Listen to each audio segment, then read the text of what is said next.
Welcome to my first vegetable garden. Today's January 10th, and if you watched my videos before, this channel is really for gardeners who are just starting out. I want to give you a lot of information so you can have the most success in your garden. I also do videos in series as I do things in my garden, or in this case my home. I'm seed starting now. You've seen videos about the seed starting mix, different things you can use to start seeds, and I will have a lot of videos showing you, in fact I'm going to do another one today, on how to start onions, lavender, rosemary.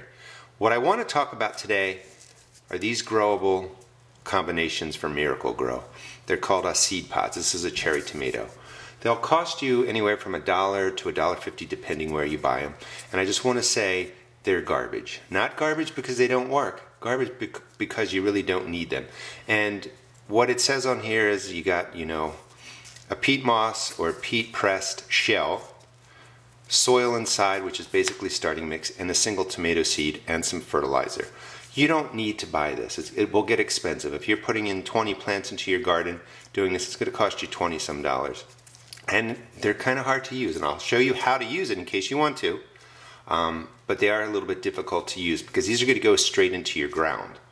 So you can't really start these indoors and create transplants that will go out into your garden.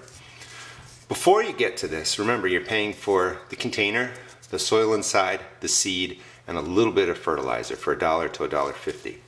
If you go to your store and pick up some seed starting mix, which is right in here, water's been added to it, it'll cost you $5.50 to $6.50, and this is not even a whole bag. You get a lot of starting mix.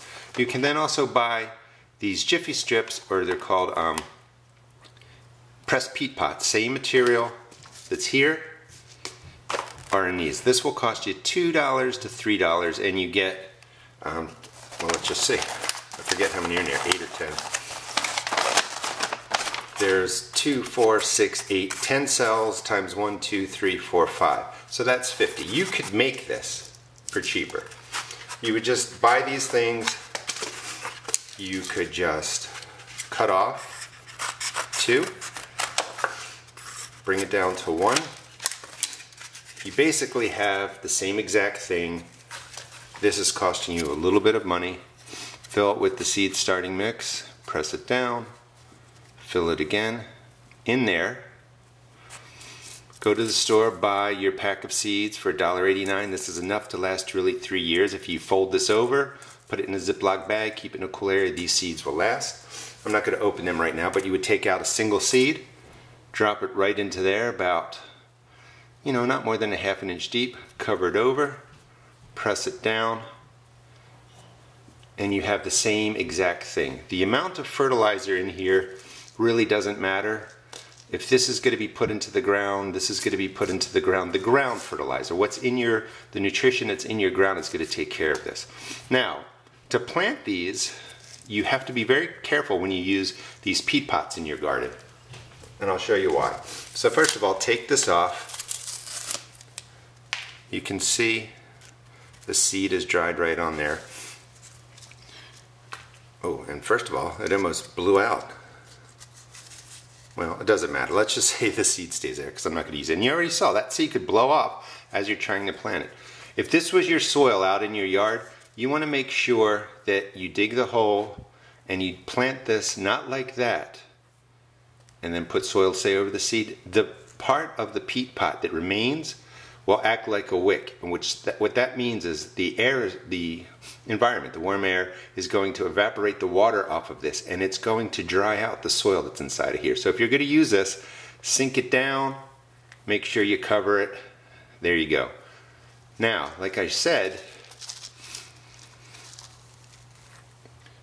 you could just make it yourself. You do the same thing, dig a hole, drop it in, and plant. And that's if you're going to put these right into your garden and let them grow in the spring. But a lot of times, for tomatoes, for peppers, for other vegetables, you want to seed start them indoors. And you could just, check out my videos, but you basically fill this up, you drop a seed in each of those. These would go under grow lights. They grow indoors 4 to 6 to 8 weeks. The plants get nice and tall. You cut them out, you plant them in your garden, and come spring, rather than starting with just a seed, you're starting with a nice transplant. So I just want to say I don't recommend buying these. It's just not necessary. It's $1, $1.50. You don't need to spend. You already saw that the tomato seed fell off when I was doing this. But if you are going to use it, nothing wrong with the product. I'm not saying it doesn't work. Make sure that you don't just press it into the ground like this and put some dirt on there. Cover up the peat strip, or the water is going to get wicked away, evaporated away, and it's going to impair your seed from germinating well, and it's also going to affect your transplant from growing well. Hope you enjoyed the video, and it just gives you some idea about the different products that are out there and why you might choose to use them in your garden. Please check out my blog at www.therustedgarden.blogspot.com and also check out my YouTube videos. Thanks.